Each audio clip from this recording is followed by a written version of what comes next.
Welcome everyone. I, doctor Anjali Saxena, welcome you all.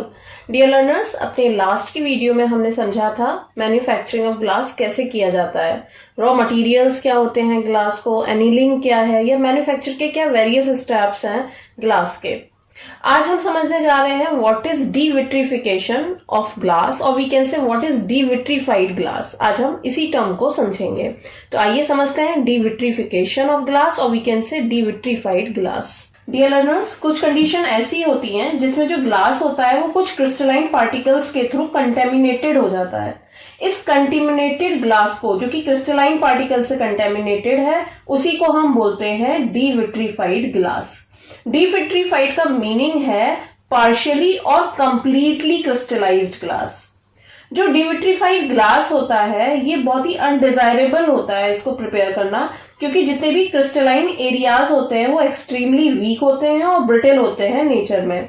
जितने भी डीविट्रीफाइड glass के सरफेस होते हैं, यानी कि कोई भी ग्लास जो डीविट्रीफाइड ग्लास है उसका जो सरफेस होगा उस पर ना तो वो ग्लॉसी होता है और हेजी सा अपीयरेंस देता है, और ऐसा फील होता है कि उसके ऊपर एक व्हाइट सी कोटिंग है जो कि ग्लास का ही पार्ट है, जिसको ना तो रिमूव किया जा सकता है वॉशिंग के थ्रू या स्क्रबिंग के थ्रू.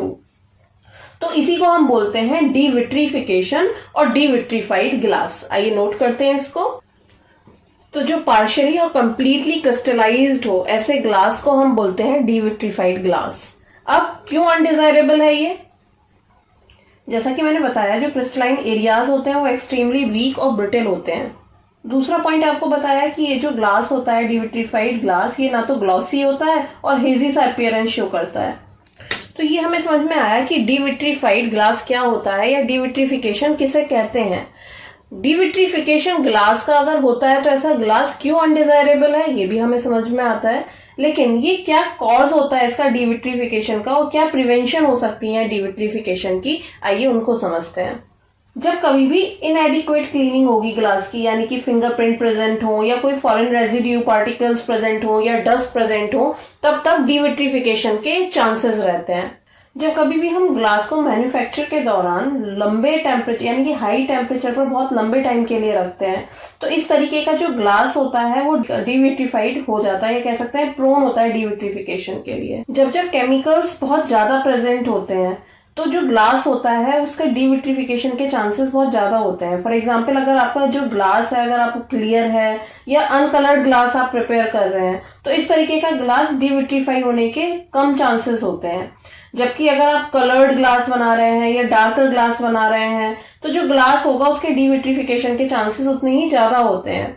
जब कभी भी लाइम की अमाउंट बहुत ज्यादा होती है रॉ मटेरियल्स में, तो जो ग्लास होता है जनरली कॉमन ग्लास, वो डीविट्रीफिकेशन के इसके चांसेस बहुत ज्यादा होते हैं.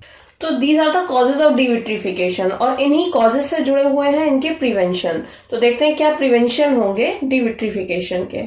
तो जैसा कि हमने अभी कॉजेज में समझा कि जब कभी भी इनएडिक्वेट क्लीनिंग होगी या फिर हमारे केमिकल्स के लिए हमारा ग्लास ज्यादा एक्सपोज किया जाएगा या हायर टेम्परेचर पर एक्सपोज किया जाएगा, तो इस तरीके का जो ग्लास होता है उसके डीविट्रीफिकेशन के चांसेस ज्यादा होते हैं. तो प्रिवेंशन की जो हम बात करें कि क्या प्रिवेंशन होंगे, तो अगर हमारे ग्लास की जो सरफेस है वो क्लीन होगी तो डीविट्रीफिकेशन के चांसेस कम हो जाएंगे. अगर ग्लास में लाइम का कंटेंट कम होगा और यूज ही नहीं होगा तो डीविट्रीफिकेशन नहीं होगा या कम चांसेस होंगे. जिस स्किन में हम इसको प्रिपेयर कर रहे हैं it should be dust free. जब हम ग्लास को मैन्युफैक्चर करते हैं तो वो हायर टेम्परेचर पर कम टाइम के लिए रहना चाहिए, यानी कि it should spend less time at higher temperature. अगर हम ग्लास की सरफेस पर एक डीविट स्प्रे जैसे कि बोरेक्स को अप्लाई कर दें फायरिंग के पहले, तो हम डीविट्रीफिकेशन को प्रिवेंट कर सकते हैं. तो हमने यहाँ पर एक वर्ड देखा है डीविट स्प्रे, तो डीविट स्प्रे का एग्जांपल है बोरेक्स. तो ये थे कुछ प्रिवेंशन जिससे कि हम डीविट्रीफिकेशन से अपने ग्लास को प्रिवेंट कर सकते हैं. यहाँ पर हमने एक डीविट स्प्रे जैसे कि बोरेक्स का यूज देखा है, लेस टाइम के लिए अगर हम हायर टेम्परेचर पर एक्सपोज कर रहे हैं, कीन अगर हमारी जो है वो किन हमारी डस्ट फ्री हो, क्लीन हो मेथड, ग्लास जो है उसमें हाई लाइम जो कंटेंट है शुड बी अवॉइडेड.